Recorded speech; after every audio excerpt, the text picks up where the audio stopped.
С первых дней Великой Отечественной войны Казань стала одним из главных центров оборонной промышленности страны.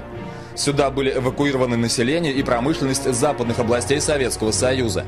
Несмотря на то, что многие ушли на фронт добровольцами и по мобилизации, численность населения не сократилась, а наоборот возросла на 115 тысяч человек. Уже в первый месяц войны в город стали прибывать эвакуированные советские граждане. По данным статистики, в Казани в эти годы проживало более полумиллиона жителей. Была такая политика уплотнения. Как вспоминала дочь одного ученого ленинградского, их заселили на улицу Баумана. В квартире было 7-8 комнат, она не помнила точно, 7 или 8. И там проживало от 35 до 40 человек при отсутствии канализации и водопровода. То есть, люди жили дружно. В Казани было создано 45 госпиталей, куда уже на 10-й день войны стали прибывать раненые. Очень потеснили школы, потому что из 102 казанских школ 44 отдали под госпитали, но еще в нескольких размещали эвакуированных. Соответственно, все школы переместились, 3 школы в одном помещении. Занятия шли в 3 смены. Уроки были сокращены, перемены были сокращены, то есть дети тоже испытали эту военную повседневность. В Казани в эти годы было эвакуировано более 70 предприятий. Все они в кратчайшие сроки наладили выпуск продукции для фронта. Работали заводы круглосуточно. Специальным указом были временно отменены отпуска, перерыв на обед 15 минут. Варили суп тут же, в цехах, на печах-буржуйках. С продовольствием, как и по всей стране, было тяжело. В 1941 году вновь вводится карточная система. Все население делится на 4 группы. Каждая группа получала свою норму продуктов. Например, труженику оборонного завода полагалось 800 граммов хлеба в день. Служащему 500, иждивенцы и дети получали по 400 граммов. Хлеб был основным продуктом питания. Остальное – сахар, мясо, рыба, масло – также выдавалось по карточкам. Для того, чтобы получить продукты, необходимо было выстоять очередь и оплатить их покупку. При утере карточек новых не выдавали. В пищу могло идти все.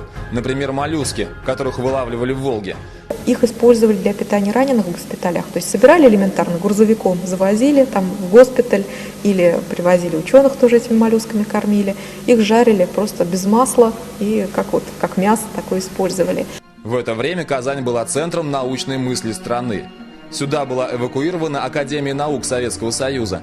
Такие светила науки, как Капица, Ландау, Иоффе, Вавилов, Курчатов и еще более 1500 научных сотрудников именно в Казани в первые годы войны проводили свои работы и исследования. Первое время именитые ученые жили там же, где работали, в здании университета. Здесь, в актовом зале, были натянуты занавески. Со складов достали все имеющиеся кровати и тумбочки. Эти импровизированные шалашики стали им временным домом. Еду готовили на примусах, а когда гасло электричество, зажигали свечи и керосиновые лампы. В дальнейшем многих расселили по коммунальным квартирам. В городе рыли бомбоубежища, на улицах и чердаках устанавливали ночные дежурства. Окна оклеивали крест-накрест бумажными лентами, ввели светомаскировку. Это были меры, связанные с возможностью бомбардировок. В Казани – комендантский час. За Волгой горожане возводили оборонительный вал на случай, если немцы подойдут к городу.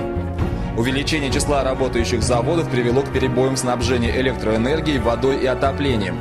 Военные зимы были холодными. В качестве топлива для самодельных печек шло все.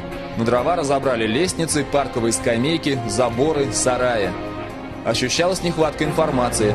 Радиоприемники у населения забрали на временное хранение в первые же дни войны. Все новости узнавали только из одного источника – Совинформбюро.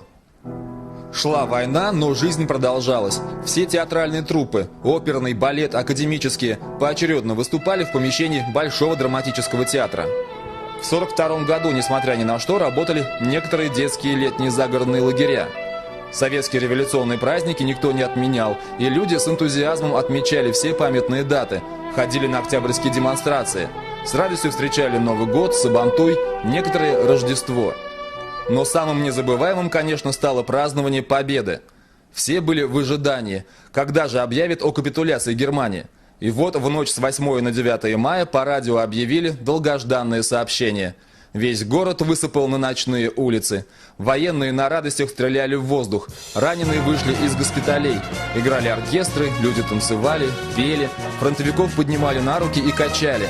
Улицы были заполнены ликующим народом. День Победы стал национальным праздником, который отмечался по всей стране, в каждом городе и каждой деревне.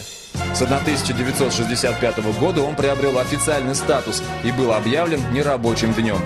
Сейчас это один из самых главных праздников на всем постсоветском пространстве.